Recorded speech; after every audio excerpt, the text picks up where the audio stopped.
शिव भगवान कथा शंकर कर की रही भक्ति है। में लगा रहता है, शंकर जी को एक लोटा जल चढ़ाता रहता है। जल चढ़ाने वाले का चेहरा जब वो मंदिर से आए या मंदिर जाए, छोटा सा बच्चा अगर स्कूल की ड्रेस रोज भी पहने और स्कूल की ड्रेस जो पहनकर अगर पार्वती छोटा सा जी ने बच्चा मंदिर किया, जाके जल चढ़ा रहा है, तुम्हारे घर के नारी पुरुष बच्चे संसार बेटा, का बेटी, मनुष्य अगर वो कार्य करता है तो शिव तत्व उसके नजदीक में आता पर है। जिस दिन वो जल चढ़ा कराएंगे उनके चेहरे पर अलग से चमक होगी। भगवान देवादिदेव महादेव की प्राप्ति उसके जीवन में होती ही है, जरूर होती है। शादी में जाने भगवान शंकर की प्राप्ति का केंद्र बिंदु है पार्थिव शिवलिंग का तुम्हारे निर्माण। घर में कभी हरतालिका तीज हो, पोला का त्योहार हो, गणेश जी का फंक्शन हो, कोई तुम्हारे यहाँ तीज त्योहार हो, तुम्हारे यहाँ कोई पूजन माता हो, उसके सती लिए के, तैयार हो।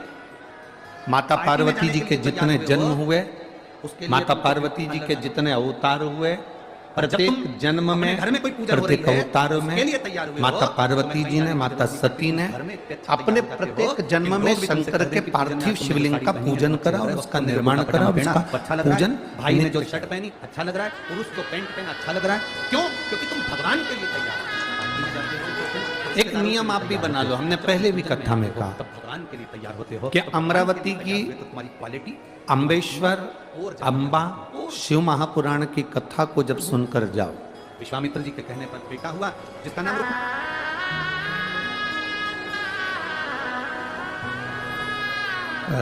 जिस दिन माननीय मुख्यमंत्री जी आए थे शिंदे जी, श्री एकनाथ जी शिंदे जी पधारे थे माननीय मुख्यमंत्री जी, तो उस दिन आपके क्षेत्र की ही सांसद श्रीमती नवनीत जी राणा जी ने एक बात कही थी, आपके स्मरण में होगा। जिस दिन शिंदे जी आए थे उस दिन की बात, उन्होंने एक बात कही थी, आप लोगों के स्मरण में होगा कि अगर इस हनुमानगढ़ी में आप शिव महापुराण की कथा श्रवण करने के लिए आए हो, ये सांसद महोदय ने उस दिन, जिस दिन शिंदे जी आए थे, श्री एकनाथ जी शिंदे सीएम साहब आए थे, उस दिन बात कही थी कि हनुमानगढ़ी में यदि आप कथा श्रवण कर रहे हैं, और बड़ा सुंदर बात उन्होंने ये कही कि आप हनुमानगढ़ी में अगर कथा श्रवण कर रहे हैं तो यहां से एक संकल्प लेकर जाओ कि अपने सनातन धर्म की ध्वजा को कभी भी नीचे नहीं जाने देंगे, ऊपर की ओर ही बढ़ाएंगे। ये सांसद महोदय श्रीमती नवनीत जी राणा जी ने यह बात कही थी, और वही बात शिव महापुराण की इस कथा में भी आती है कि हम एक संकल्प लेकर चलें। जैसे रुक्मणी जी की बुआ जी ने संकल्प लिया था, रुक्मणी जी ने संकल्प लिया था, ऐसा कोई संकल्प अपनी जिंदगी में हम भी लेकर चलें।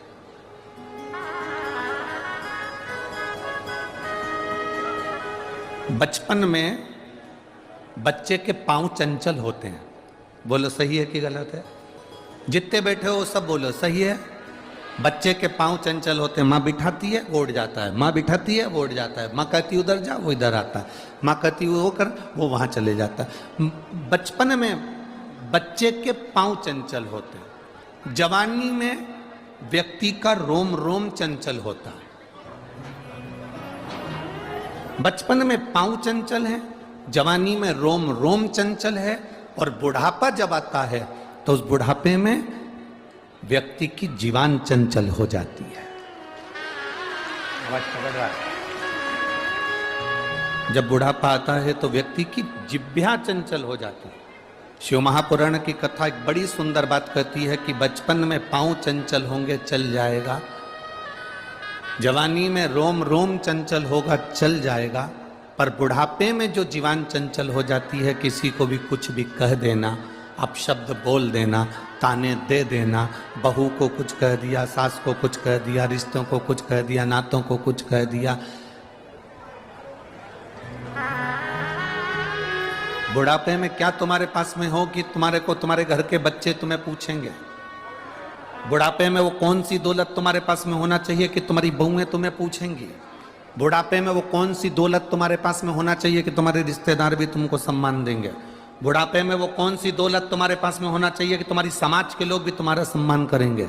बुढ़ापे में वो कौन सी दौलत, कौन सा वैभव, कौन सा धन तुम्हारे पास में होना चाहिए कि तुम्हारे पड़ोसी भी तुमको 2 रोटी दे देंगे? बुढ़ापे का परम धन है, बुढ़ापे की परम दौलत है तुम्हारा मौन रहना, चुप रहना। जितने चुप रहोगे उतने पूजे जाओगे। पर हमारी आदत बड़ी बुरी है ना महाराज जी, हम खाए बिना रह जाएं। पर ये देखो, मैं तो बोला ही नहीं, उससे पहले तुम बोल दिए। दिक्कत तो यही है ना, तकलीफ तो यही अड़ी पुड़ी है कि खाया बिना रह जाऊं पर बोला बिना नहीं रह सकती। मैं बोलूंगी तो सही। और पुरुष जो होते हैं ना, ये मेरे जितने जीजा बैठे हैं ना, ये पुरुष तो एक बार सोच लेते हैं, हाँ क्या बोलना जान दे। पर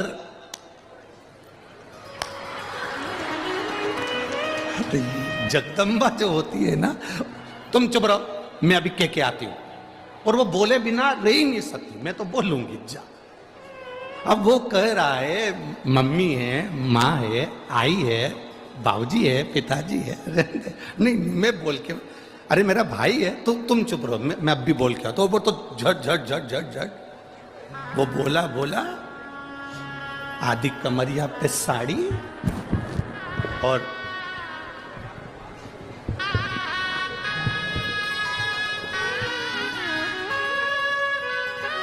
वो बोला तो बोला और बोलने के बाद में वो माइक भी बोल रहा है,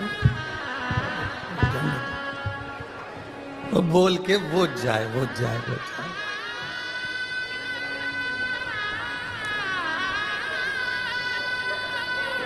पर शिव महापुराण की कथा कहती है थोड़ा सा मौन रहना चालू करो। मेरा शिव नहीं बोलता, मेरे शंकर बोलते ही नहीं।